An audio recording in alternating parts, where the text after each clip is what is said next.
Айзат энеме. Авылдашым Айзат Фәйзуллинның якты истәлегенә. Ут эчендә йөри бу бала дип, телгәләнә иде йөрәгем.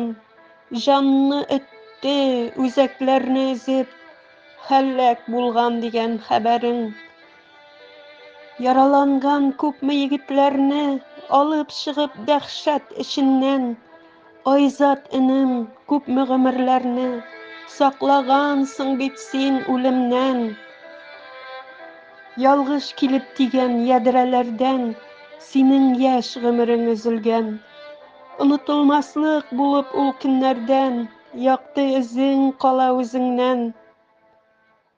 Ашык йөзле, ихлас күңелле дип, шын кеше ул дип яшәдем.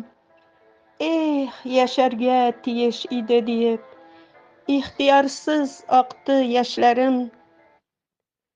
Туктап калды кинәт бер моңлы көй.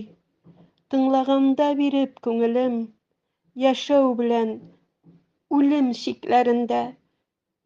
Нәкъ шул көйдәй булды гомерең.